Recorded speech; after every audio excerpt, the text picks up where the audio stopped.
hello' everyone এনেকুৱা ধৰণৰ MCQ question প্ৰত্যেক বছৰে মেট্ৰিক পৰীক্ষাত আহি থাকে তোমালোকে 1 ছেকেণ্ডৰ ভিতৰতে এনেকুৱা ধৰণৰ এমচিকিউ কেনেদৰে কৰিব পাৰিবা চোৱা কুৱেশ্যনটোত আছে 3x² + 11x - 2 ৰ শূন্য দুটাৰ পূৰণফল উলিওৱা প্ৰথমতে আমি শূন্য উলিয়াব লাগিব তাৰ পিছত সেই দুটা আমি পূৰণ কৰিব লাগিব কিন্তু মই তোমালোকক এনেকুৱা ধৰণৰ এটা ট্ৰিক শিকাম যিটো ট্ৰিকৰ জৰিয়তে তোমালোকে 1 ছেকেণ্ডৰ ভিতৰতে কৰিব পাৰিবা এতিয়া আমি সকলোৱে জানো শূন্য দুটাৰ পূৰণফল মানে হ'ল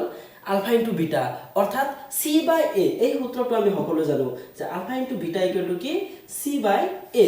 ইয়াত আমাৰ সিৰ মান কিমান যে -2 আৰু এৰ মান কিমান যে 3 গতিকে সি যদি -2 হয় আৰু এ যদি 3 হয় গতিকে এনসাৰটো আহিব আমাৰ কিমান যে -2/3 গতিকে এনসাৰটো হ'ব অপচন বি -2/3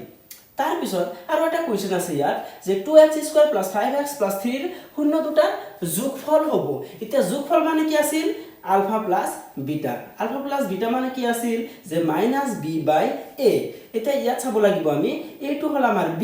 গতিকে b ৰ মান যদি আমাৰ কি হয় 5 হয় সূত্ৰৰ মাইনাস আৰু এৰ মান হল 2 গতিকে ইয়াত 2 বহাই দিয়া এনসাৰটো আহিব -5/2 গতিকে এনসাৰটো হ'ব আমাৰ এইটো যে -5/2 এতিয়া তোমালোকে এটা কাম কৰিবা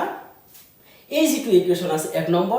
নম্বৰ ইকুয়েশনৰ শূন্য দুটাৰ যোগফল উলিয়াই তোমালোকে কমেন্ট বক্সত জনাই দিবা আৰু 2 নম্বৰটোৰ যোগফল ইয়াত মই কৰি দিলো তোমালোকে পূৰণ ফলটো কৰি কমেন্ট বক্সত জনাই দিবা